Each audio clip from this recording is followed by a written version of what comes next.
হবিগঞ্জ জেলার ঐতিহ্যবাহী high school and college আজকে তার ১০০ বর্ষ পূর্তি উদযাপন উপলক্ষে আয়োজিত অনুষ্ঠানের সম্মানিত সভাপতি মঞ্চে উপস্থিত আছেন। এই আজকের অনুষ্ঠানের সম্মানিত বিশেষ অতিথি সুযোগ্য জেলা প্রশাসক, অতিরিক্ত পুলিশ সুপার, সরকারের পদস্থ একাধিক কর্মকর্তাবৃন্দ, সমাজের বিশিষ্ট ব্যক্তিবর্গ, আমন্ত্রিত অতিথিবৃন্দ, আসসালামু আলাইকুম ওয়া রাহমাতুল্লাহ। আদাব। আমি মূলত কাজের মানুষ। আমার নতুন করে পরীক্ষা দেওয়ার কোন সুযোগ নেই। Habiganj high school and college শহরের প্রাণ কেন্দ্রে ১০০ বছর আগে প্রতিষ্ঠিত হয়েছিল। শুনেছেন, স্কুলে ১,০০০+, কলেজে প্রায় ৮০০, ১৮০০ ছাত্রছাত্রী নিয়ে তার শিক্ষা কার্যক্রম পরিচালনা করছে। ২ শিফটে বাধ্য হয়ে ক্লাস করতে হচ্ছে। তার মধ্যে একটি ভবন ইতিমধ্যে পরিত্যক্ত ঘোষণা হয়েছে। আমি রাজনৈতিক বক্তব্য দিতে চাই না, যেহেতু এই শহরে ভিন্ন ভিন্ন পরিস্থিতিতে ৩ বার আপনাদের ভোটে নির্বাচিত হয়ে মেয়রের দায়িত্ব পালন করেছে। সেই সুবাদে অনেক কিছু আমার জানার সুযোগ ছিল। শুধুমাত্র রাজনৈতিক কারণে জানার পরও যে দায়িত্ব আমাদের পালনের করার কথা ছিল, আমরা অনেকে সেই দায়িত্ব সেদিন পালন করতে পারিনি। আজকে আমাদের এই ৫ই আগস্ট ২০২৪ আমাদের সকলকে একটি সুন্দর পরিবেশ সৃষ্টি করে দিয়েছেন। যাদের রক্তের বিনিময়ে আজকের এই সুন্দর পরিবেশ আমরা ফেরত পেয়েছি, আমি তাদেরকে শ্রদ্ধার সাথে স্মরণ করছি। তাদের সেই প্রত্যাশা, তাদের সেই স্বপ্ন পূরণে আমরা অতীতের সমস্ত দলাদলি ভুলে গিয়ে, নিজেদের মধ্যে বিভেদ ভুলে গিয়ে এই প্রতিষ্ঠানটিকে কিভাবে আমরা দাঁড়া করাতে পারি।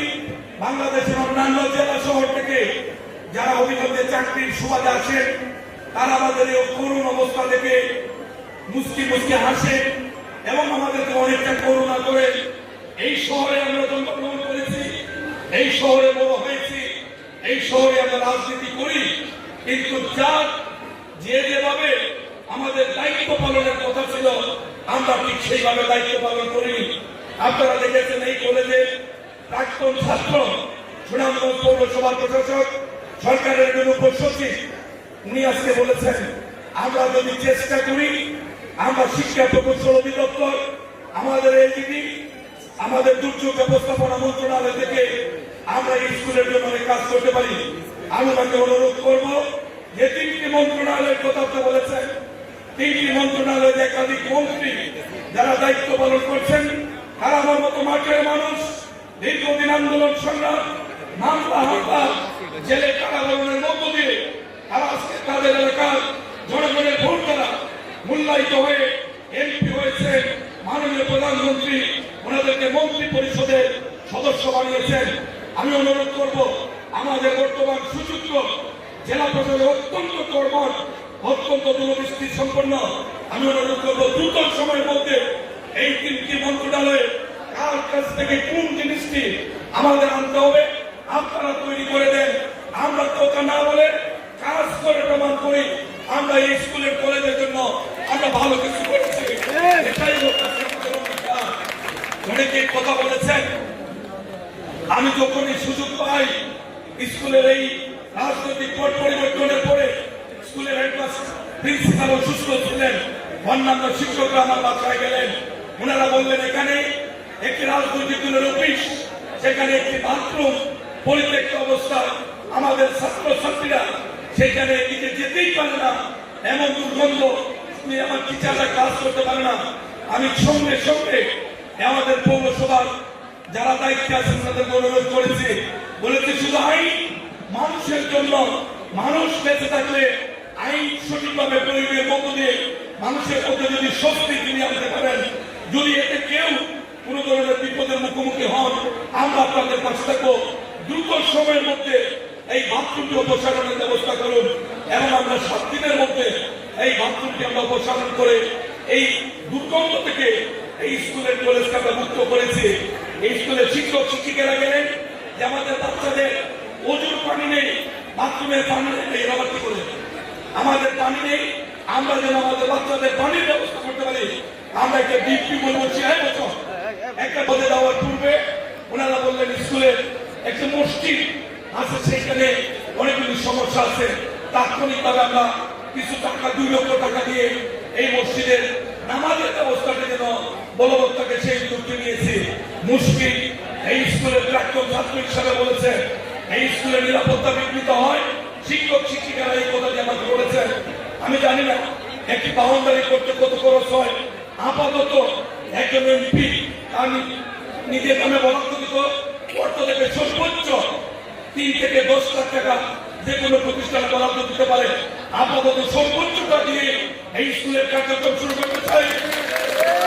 বাউন্ডারির জন্য 10 লক্ষ টাকা আমরা আপনাদেরকে দেব, আপনারা দুর্যোগ বুঝলেন এবং বাউন্ডারি সৃষ্টি করেন। আমরা চেষ্টা করব স্কুলের অবকাঠামো উন্নয়ন, স্কুলের শিক্ষার মান বৃদ্ধি।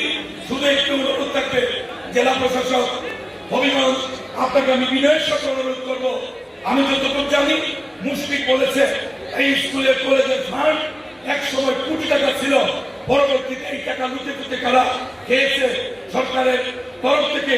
আমি মনে করি যারা দায়িত্বপ্রাপ্ত আছেন এইটা খুঁজে বের করবেন। যদি এখানে কোনো ধরনের অনিয়ম হয়ে থাকে তাদের বিরুদ্ধে আইনানুগ ব্যবস্থা নেওয়াটাই বাঞ্ছনীয়। আমি এও জেনেছি হেডমাস্টার সাহেবের জন্য নির্ধারিত বাসা ছিল, সেটাও রাজনৈতিক কারণে এই স্কুলের নাম ধরে কিছু মানুষ সেই বাসাটি বেদখল হয়েছিল। আজকে মামলাজনিত কারণে হেডমাস্টার সাহেব এই বাসাটাকে এখনো বুঝে পাননি। আইন তার নিজস্ব গতিতে চলবে। বর্তমান গণতান্ত্রিক সরকারের মাননীয় প্রধানমন্ত্রী আমাদের প্রিয় নেতা শ্রদ্ধেয় তারেক রহমান সাহেব বলেছেন আইনের শাসন প্রতিষ্ঠা করাই হবে বর্তমান সরকারের প্রধান দায়িত্ব। আমি অনুরোধ করব যদি স্কুলের হেডমাস্টার সাহেবের বাসাটি কেউ জুড়ে দখল করে থেকে থাকে, কোন আইনগত ভাবে কোনো বাধা সৃষ্টি করে থাকে, আপনি প্রয়োজনীয় পদক্ষেপ নেন, আমরা আপনাকে সহায়তা করব। আরো জানি স্কুলের অনেকগুলি দোকানপাট আছে, সেইগুলির ভাড়া সেই কত বছর আগে নির্ধারণ হয়েছিল রাজনৈতিক বিবেচনায়, সেইটা আমরা নাই জানলাম। আমরা মনে করি স্কুলের কলেজের কথা বিবেচনা করে এই স্কুলের যত সম্পদ যে সমস্ত জায়গায় ব্যাহত হয়েছে, যে সমস্ত জায়গায় স্কুলের সম্পদ স্কুল ঠিক মতো বুঝে পায়নি, সেখানেও আমাদের জেলা প্রশাসন উদ্যোগী হবেন, সেখানেও আমরা আপনার কাছে থাকবো। আর কথা না বাড়িয়ে সকলকে অনুরোধ করবো, আমরা যারা বিশেষ করে হবিগঞ্জে জন্মগ্রহণ করেছি, আমরা হবিগঞ্জে বেড়ে উঠেছি, হবিগঞ্জকে নিয়ে গর্ববোধ করি। এই স্কুলের প্রাক্তন অনেক ছাত্র পৃথিবীর বিভিন্ন দেশ থেকে অত্যন্ত কষ্ট স্বীকার করে অর্থ ব্যয় করে স্কুলে এসেছেন। তাদের মনের শান্তির জন্য তাদের এই কষ্টকে আমরা যদি শ্রদ্ধা বলে স্মরণ করি, আমি মনে করি আগামীতে তারা যখন স্কুলে ঢুকবেন এই স্কুলের এই করুণ অবস্থা যেন তাদেরকে দেখতে না হয়। আমরা যেন এই অর্থ বছর নতুন বাজেট আগামী 11 তারিখে জাতির সামনে মহান জাতীয় সংসদে এই বাজেটে আমরা যতটুকু জানি শিক্ষা ক্ষেত্রে সর্বোচ্চ প্রাধান্য দেওয়া হবে। আমি চেষ্টা করব হবিগঞ্জের মানুষ প্রায় লক্ষাধিক ভোটের ব্যবধানে আমাকে তাদের প্রতিনিধি হিসেবে দায়িত্ব পালনের সুযোগ সৃষ্টি করে দিয়েছেন। আমি চেষ্টা করব হবিগঞ্জের শুধু হবিগঞ্জ হাই স্কুলের কলেজ নয়, সবকটি শিক্ষা প্রতিষ্ঠানে আমরা যেন অগ্রণী ভূমিকা পালন করতে পারি।